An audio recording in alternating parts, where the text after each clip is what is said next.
ఓకేనా? స్టార్ట్ చేశారు. అందరికీ నమస్కారం అండి. ఈరోజు విజయవాడ పీడబ్ల్యూడి గ్రౌండ్లో మరి సామాజిక న్యాయ శిల్పం డాక్టర్ బిఆర్ అంబేద్కర్ యొక్క స్మృతి వనాన్ని చూడడానికి వచ్చాం. ఇక్కడికి వచ్చిన తర్వాత మరి ఈ యొక్క సర్కిల్ అంతా కూడా ఒకసారి చూసిన విధానం బట్టి ఏమర్థమైందంటే సరైన మెయింటెనెన్స్ లేదు.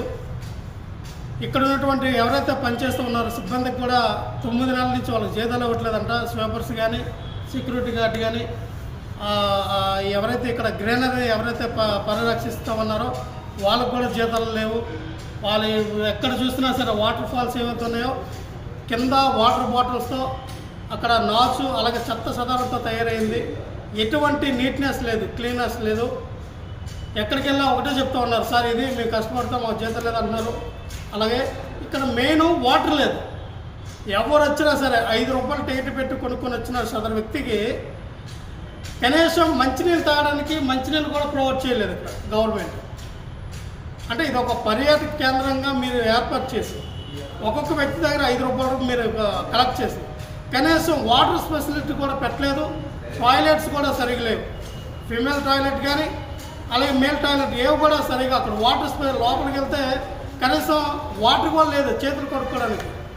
ఇటువంటి దౌర్భాగ్యమైన పరిస్థితుల్లో 450 కోట్లు పెట్టి జగన్మోహన్ రెడ్డి గారి యొక్క స్టాచ్యూని ఈ యొక్క స్మృతివనాన్ని ఆయన నిర్మిస్తే కూటమి ప్రభుత్వం వచ్చిన తర్వాత దీన్ని ఏ రకంగా మరి నిర్వీర్యం ఉన్నారు, మరి దీన్ని ఎటువంటి యొక్క మెయింటెనెన్స్ లేకుండా చేస్తూ ఉన్నారు మనకు అర్థమవుతాం. మేము ఒకటే చెప్తున్నాం, ఇక్కడ ఉన్న సెక్యూరిటీని అడిగితే ఏమో చెప్తా ఉన్నారంటే పైకి వెళ్ళడానికి పర్మిషన్ లేదండి కలెక్టర్ గారికి కమిషనర్ గారు. ఇక్కడ కృష్ణా జిల్లా కలెక్టర్ కానివ్వండి, ఎన్టీఆర్ జిల్లా కలెక్టర్ కానివ్వండి, లేకపోతే విజయవాడకి సంబంధించినటువంటి సదరు వ్యక్తులు కమిషనర్ ఎవరికైనా ఈ 450 కోట్లు పెట్టి ఈ యొక్క స్మృతివనాన్ని నిర్మించింది కలెక్టర్ గారు వచ్చి దండేయడానికో కమిషనర్ గారు వచ్చి దండేయడానికి కాదండి.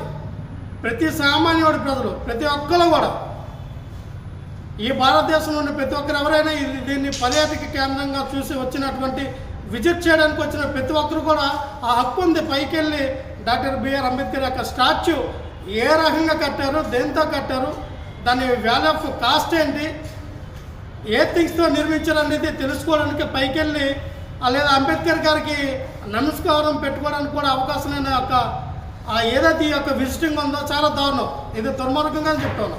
కలెక్టర్ గారు ఆల్రెడీ జీవో పాస్ చేశారట. ఏ విధంగా ఏ ప్రాథమికంగా మీరు జీవో పాస్ చేస్తారు కలెక్టర్ గారు నాకు అర్థం కావట్లా.